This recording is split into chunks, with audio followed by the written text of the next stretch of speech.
पांडवों की अंतिम यात्रा का वृत्तांत। युधिष्ठिर को ही क्यों मिला स्वर्ग? दोस्तों, आप में से कई लोगों ने पांडवों और उनके जीवन के बारे में कई तरह की कथाएं सुनी होंगी, लेकिन क्या आपको ये मालूम है कि आखिर पांडवों को स्वर्ग की प्राप्ति किस प्रकार हुई थी और उन्होंने अपने स्वर्ग की यात्रा किस तरह से संपन्न की थी? अगर नहीं, तो आज के इस वीडियो में हम आपको पांडवों की स्वर्ग प्राप्ति की यात्रा के बारे में ही बताने वाले हैं, जिसे कई विद्वान पांडवों की अंतिम यात्रा भी कहते हैं। तो चलिए वीडियो को शुरू करते हैं। दोस्तों, जैसा कि आप सभी जानते हैं कि पांडवों का जीवन बड़ा ही संघर्षों से भरा हुआ था। उन्होंने अपने जीवन में कई तरह की समस्याओं का सामना किया था और पांडवों ने महाभारत युद्ध में अपने ही प्रियजनों और परिवार वालों को युद्ध भूमि में पराजित किया था। इस युद्ध के बाद पांडवों में हस्तिनापुर पर लगातार 36 वर्षों तक राज किया, लेकिन इसके बाद पांडवों के राज्य पर कई तरह की अजीबोगरीब घटनाएं होने लगी और भगवान कृष्ण को गांधारी के द्वारा और उनके पुत्र को ऋषियों के द्वारा दिए गए श्राप की वजह से भगवान श्री कृष्ण के वंशज और पूरे यदुवंशी आपस में लड़ झगड़ कर नष्ट हो गए। इस घटना की खबर जब बलराम को मिली तो उन्होंने भी समाधि लेकर अपना देह त्याग दिया और एक दिन एक शिकारी के द्वारा अनजाने में एक बाण चलाया गया जो सीधे जाकर श्री कृष्ण को लगा, जिससे उन्होंने अपना देह त्याग दिया। श्री कृष्ण और बलराम के देह त्यागने की बात जब पांचों पांडवों को पता चली तो उनके पैरों के नीचे से मानो जमीन खिसक गई और उन्होंने ये खबर सुन के अपना पूरा राजपाट छोड़कर परलोक जाने का विचार किया, जिसके बाद पांचों पांडव और द्रौपदी साधु का वेश धारण करके स्वर्ग की यात्रा के लिए निकल पड़े। यहीं से शुरू होती है पांडवों की स्वर्ग यात्रा, जिस यात्रा में युधिष्ठिर को काफी ज्यादा कठिनाइयों का सामना करना पड़ा था। आपको बता दें, इस यात्रा पर निकलने से पहले युधिष्ठिर ने युयुत्सु को हस्तिनापुर की देखभाल का भार सौंपा और अभिमन्यु के पुत्र परीक्षित का राज्याभिषेक किया, जिसके बाद उन्होंने अपनी स्वर्ग यात्रा को प्रारंभ किया। दरअसल आप जान लें कि हस्तिनापुर से निकलने के बाद और कुछ ही दूरी तय करने के बाद उनके साथ एक कुत्ता भी पीछे पीछे चलने लगा था, जिसे देखकर अर्जुन, नकुल, सहदेव, भीम सभी को आश्चर्य हुआ। तो इस कुत्ते के बारे में युधिष्ठिर ने बताया कि ये उनका स्वामी भक्त कुत्ता है। जिसके बाद पांचों पांडवों, द्रौपदी और ये स्वामी भक्त कुत्ता सभी साथ साथ आगे बढ़ने लगे और कई सारे तीर्थ स्थलों, नदियों, तालाबों, समुद्रों को पार करते हुए आगे बढ़ते रहे और एक दिन चलते चलते लाल सागर तक पहुंच गए। लेकिन अपनी इस स्वर्ग यात्रा में अर्जुन अभी तक अपने गांडीव और अक्षयत्र कासों का त्याग नहीं कर पाए थे। ये देख लाल सागर के पास अग्निदेव प्रकट हुए और अर्जुन को न चाहते हुए भी गांडीव और अक्षय तर्कस का त्याग करना पड़ा।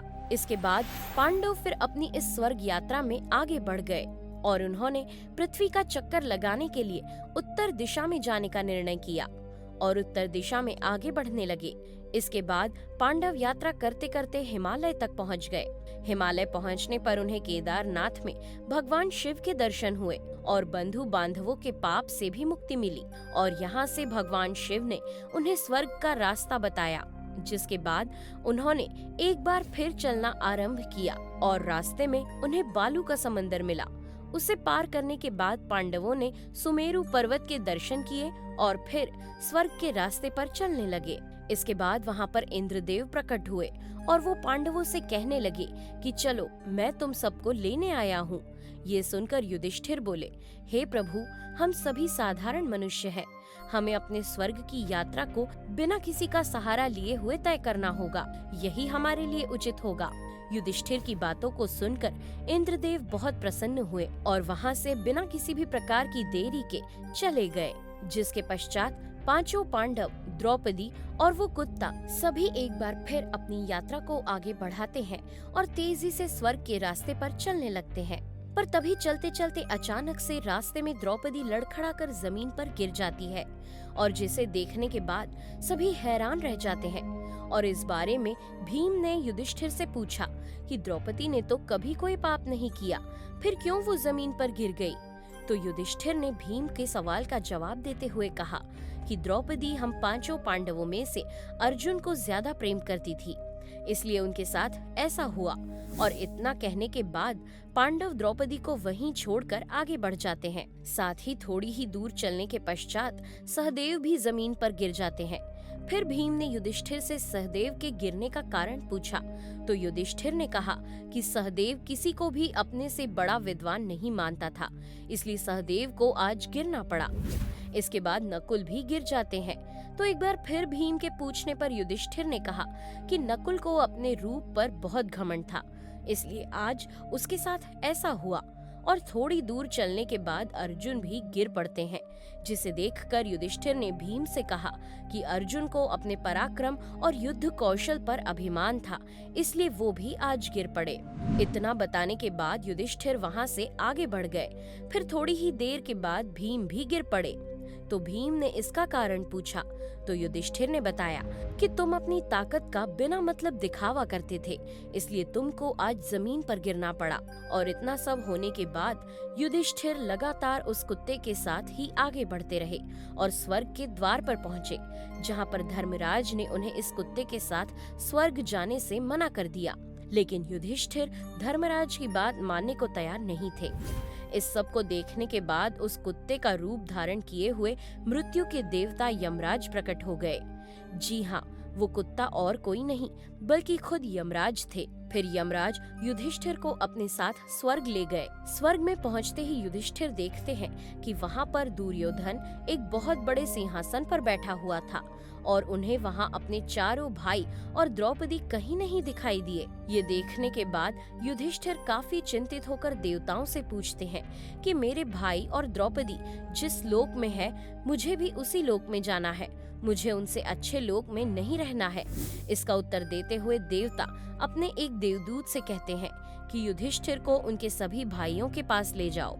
यमराज का आदेश सुनते ही देवदूत युधिष्ठिर को एक बहुत ही अंधकार से भरी हुई जगह पर ले गए, जहां पर लाशों का ढेर लगा हुआ था और उनमें से बहुत बुरी दुर्गंध आ रही थी। और वो जिस जगह पर खड़े हुए थे वह असिपत्र नामक नर्क था। यहाँ से युधिष्ठिर को कोई रुकने के लिए बोलने वाली कुछ आवाजें आ रही थी। जब युधिष्ठिर ने इन आवाजों से इनका परिचय किया तो उन्होंने पाया कि ये आवाज और किसी की नहीं बल्कि भीम, नकुल, सहदेव, कर्ण, अर्जुन और द्रौपदी की थी। जिसके बाद युधिष्ठिर देवदूत से कहते हैं कि तुम वापस देवताओं के पास लौट जाओ, मैं अपने भाइयों के साथ यहीं रहूंगा। इस खबर को सुनने के बाद वहां पर तुरंत इंद्रदेव प्रकट हुए तो वहां पर सुगंधित हवाएं चलने लगी। और तो और युधिष्ठिर ने इंद्रदेव से पूछा कि ये सब क्या है, तो इंद्रदेव ने जवाब दिया कि तुमने अश्वत्थामा की मृत्यु की झूठी खबर से द्रोणाचार्य का छल से वध कर दिया था, इसलिए तुमको नर्क दिखाने के लिए ये सब किया गया था। फिर इंद्रदेव युधिष्ठिर से कहते हैं कि अब तुम हमारे साथ स्वर्ग चलो, तुम्हारे सभी भाई वहाँ पहले ही पहुँच गए हैं। ये सुनते ही युधिष्ठिर बहुत प्रसन्न हुए और देव नदी गंगा में स्नान करने के बाद और अपना मानव शरीर त्याग कर देव शरीर धारण करने के पश्चात वह कई ऋषियों के साथ स्वर्ग पहुँचे, जहाँ सबसे पहले उन्होंने भगवान श्री कृष्ण के दर्शन किए और देखा कि अर्जुन उनकी सेवा कर रहे हैं। और वहीं युधिष्ठिर ने देखा कि भीम भी पहले की तरह शरीर धारण किए हुए वायुदेव के पास खड़े हैं और कर्ण की छवि भी बिल्कुल सूर्य देव के समान थी और पास में ही नकुल और सहदेव दोनों अश्विनी कुमारों के साथ खड़े हुए थे। इसे देखने के बाद इंद्रदेव ने युधिष्ठिर को बताया कि द्रौपदी का जन्म भगवती लक्ष्मी के अंश से हुआ था। फिर इंद्रदेव ने युधिष्ठिर को महाभारत युद्ध में मारे गए वीरों के बारे में बताया। इस तरह युधिष्ठिर वहां अपने सभी भाइयों और संबंधियों को देखकर बहुत प्रसन्न हुए। तो दोस्तों, कैसा लगा आपको हमारा आज का ये वीडियो, हमें कमेंट करके जरूर बताइएगा। और हाँ, जाते जाते वीडियो को लाइक और चैनल को सब्सक्राइब जरूर कीजिएगा। Thanks for watching.